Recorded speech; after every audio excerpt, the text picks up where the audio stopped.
ایک دفعہ خلیفہ ہارون الرشید حج کے لیے مکہ معظمہ گیا۔ مینا میں قیام کی پہلی رات تھی۔ اس کا وزیر فضل بن ربیع رات گئے تک خیمہ میں اس کے ساتھ بیٹھا رہا، پھر ہارون الرشید سے اجازت لے کر اپنے خیمے میں چلا گیا اور خواب راحت کے مزے لینے لگا۔ تھوڑی دیر بعد اس نے اچانک سنا کہ کوئی اس کے خیمے کا دروازہ کھٹکھٹا رہا ہے۔ اٹھ کر باہر آیا تو ہارون الرشید کو کھڑے پایا۔ فضل نے زمین ادب چوم کر کہا، امیر المؤمنین نے اس وقت کیسے تکلیف فرمائی ہے؟ حضور حکم دیتے یہ غلام خود در دولت پر حاضر ہو جاتا۔ ہارون الرشید نے کہا، اس وقت میرا دل کسی مرد کامل کی زیارت کا متمنی ہے، مجھے کسی ایسے بزرگ کے پاس لے چل۔ فضل نے عرض کی کہ یہاں قریب ہی سفیان بن اینیا مقیم ہیں، اگر آپ پسند فرمائے تو ان کے ہاں چلیں۔ ہارون الرشید نے کہا، ہاں وہیں چلو۔ دونوں سفیان بن اینیا کی قیام گاہ پر پہنچے۔ فضل نے دروازے پر دستک دی۔ سفیان نے پوچھا، کون؟ فضل نے کہا، امیر المؤمنین تشریف لائے ہیں۔ سفیان جلدی سے باہر نکلے اور بولے، امیر المؤمنین مجھے پیغام بھیج دیتے، میں خود حاضر ہو جاتا۔ ہارون کچھ دیر ان کے ساتھ گفتگو کرتا رہا، چلنے لگا تو پوچھا، کسی چیز کی ضرورت ہو تو ارشاد فرمائیے۔ سفیان نے کہا، میرے سر پر قرض ہے۔ ہارون الرشید نے فضل کو حکم دیا کہ ابو محمد کا قرض فوراً ادا کرنے کا انتظام کرو۔ پھر دونوں وہیں سے چل پڑے۔ اثنائے راہ میں ہارون الرشید نے فضل سے کہا، میرے دل کا اطمینان حاصل نہیں ہوا، کسی دوسرے مرد خدا کے پاس چلو۔ فضل نے کہا، امیر المؤمنین فلاں جگہ محدث عبدالرزاق بن حمام بن نافع الحمیری السنانی قیام پذیر ہیں۔ ہارون الرشید نے کہا، چلو انہی کے پاس چلتے ہیں۔ فضل نے عبدالرزاق بن حمام کی رہائش گاہ کا دروازہ کھٹکھٹایا تو اندر سے عبدالرزاق نے آواز دی، کون ہے؟ فضل نے جواب دیا، امیر المؤمنین آپ سے ملاقات کرنا چاہتے ہیں۔ عبدالرزاق عجلت سے باہر نکلے اور بولے، امیر المؤمنین مجھے طلب فرما لیتے، میں خود حاضر ہو جاتا۔ ہارون الرشید ان سے بھی تھوڑی دیر تک گفتگو میں مصروف رہا اور چلنے کا ارادہ کیا۔ چلتے چلتے عبدالرزاق سے پوچھا، آپ پر کوئی قرض تو نہیں؟ عبدالرزاق نے جواب دیا، امیر المؤمنین میں اتنی رقم کا مقروض ہوں۔ ہارون الرشید نے فضل کو حکم دیا، ابو العباس ان کا قرض ادا کر دو۔ وہاں سے چلے تو ہارون الرشید نے فضل سے کہا، اے ابو العباس، یہاں بھی میرے دل کی مراد پوری نہیں ہوئی، چلو کسی اور کے پاس چلیں۔ فضل نے عرض کی، امیر المؤمنین اس طرف فضیل بن ایاز مقیم ہے۔ ہارون الرشید نے کہا، تو آؤ اب انہی کے پاس چلتے ہیں۔ دونوں حضرت فضیل بن ایاز کے خیمے پر پہنچے۔ اس وقت وہ نماز پڑھ رہے تھے یا باروایت دیگر قرآن کریم کی تلاوت کر رہے تھے۔ جب فارغ ہو گئے تو فضل نے دروازے پر دستک دی، پوچھا، کون ہے؟ فضل نے جواب دیا، امیر المؤمنین تشریف لائے ہیں۔ فضیل نے اندر ہی سے فرمایا، یہاں امیر المؤمنین کا کیا کام؟ ان سے کہو تشریف لے جائیں اور میرے مشاغل میں محل نہ ہو۔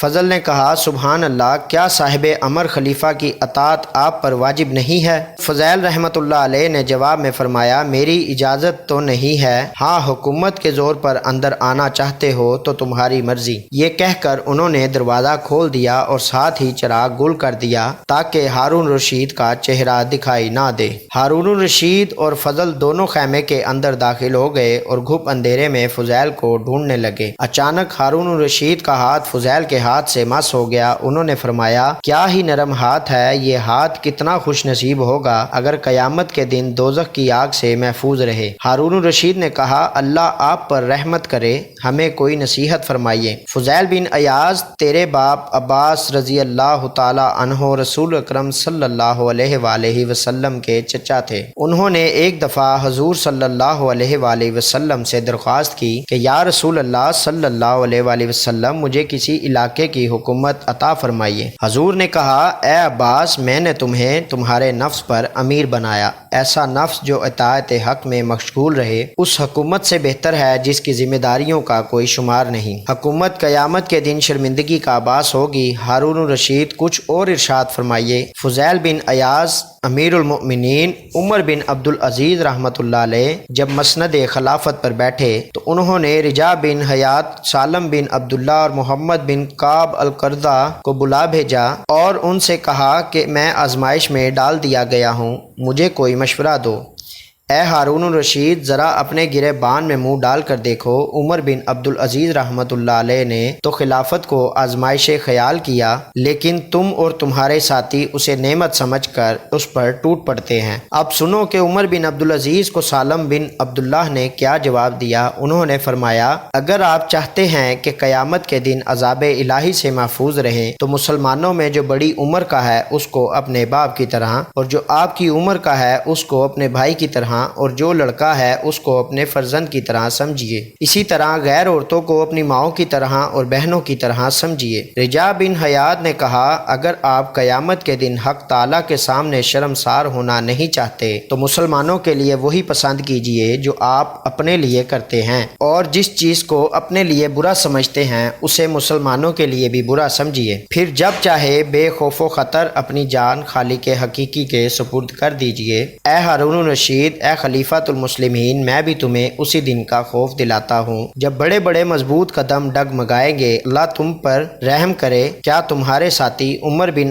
عبدالعزیز کے ساتھیوں کی طرح ہیں جو تم کو ان جیسا مشورہ دیتے ہیں؟ حضرت فضیل کے ارشاد سن کر ہارون الرشید پر رقت طاری ہو گئی اور وہ اس قدر رویا کہ غشی طاری ہو گئی۔ جب ہوش آیا تو کہا، کچھ مزید فرمائیے۔ فضیل بن ایاز، اے ہارون الرشید، میں تیرے اس حسین و جمیل چہرے سے ڈرتا ہوں کہ کہیں دوزخ کی آگ میں جھلس نہ جائے۔ یاد رکھ کہ قیامت کے دن حق تعالیٰ تجھ سے ایک ایک مسلمان کی نسبت کا سوال کرے گا کہ تو نے اس سے انصاف کیا یا نہیں، یہاں تک کہ اگر کوئی بڑھیا کسی رات بھوکی سوئی ہوگی تو قیامت کے روز وہ بھی تیرا دامن پکڑے گی اور تجھ سے جھگڑا کرے گی۔ پس اس چہرے کو آگ سے بچا سکتا ہے اور زندگی کے لیل و نہار اسی طرح گزار کہ تیرے دل میں اپنی ریت کے بارے میں کوئی کھوٹ اور کینہ نہ ہو، کیونکہ رسول اکرم صلی اللہ علیہ وآلہ وسلم نے فرمایا ہے کہ جس حاکم نے اس حالت میں صبح کی کہ اس کے دل میں اپنی رعایا کے خلاف کینہ بھرا ہوا ہے،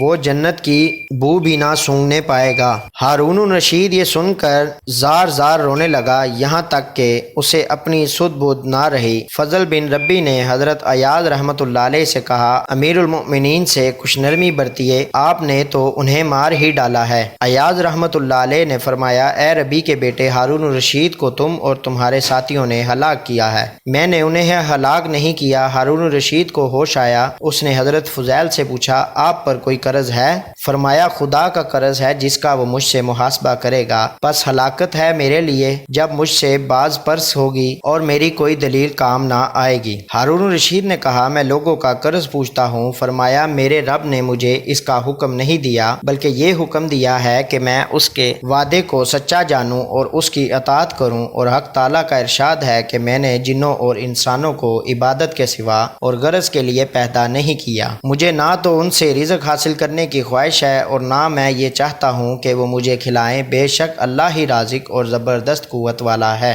ہارون الرشید، یہ 1000 دینار کی تھیلی ہے، میری والدہ کی میراث ہے اور خالص طیب ہے، اس کو قبول فرمائیے۔ فضیل رحمۃ اللہ علیہ، افسوس، میری تمام نصیحتیں رائگاں گئیں اور تم نے ان کو دل میں جگہ نہ دی۔ یہ مال اس کو دو جس کو اس کی ضرورت ہے، لیکن تم اس کو دیتے ہو جس کو اس کی ضرورت نہیں۔ یہ مجھ پر ظلم نہیں تو کیا ہے؟ میں تجھے نجات دلانا چاہتا ہوں اور تو مجھے ہلاکت میں ڈالنا چاہتا ہے۔ فضل بن ربی کہتا ہے کہ پھر حضرت فضیل رحمۃ اللہ علیہ خاموش ہو گئے اور ہم دونوں سلام کر کے ان کی قیام گاہ سے باہر آ گئے۔ راستے میں امیر المؤمنین نے مجھ سے مخاطب ہو کر کہا، دیکھا مردان حق ایسے ہوتے ہیں، آئندہ جب میں تم سے کہوں کہ کسی مرد خدا کے پاس لے چلو تو تم اس قسم کے فضیل بن ایاز جیسے مرد کے پاس لے جانا۔ اس واقعہ سے ہمیں یہ سبق میں حاصل ہوتا ہے کہ ہم کبھی دنیا کی طلب میں نہ لگیں بلکہ اپنی آخرت کی فکر کو ملحوظ رکھیں اور خود کبھی کوئی امارت اور وزارت حاصل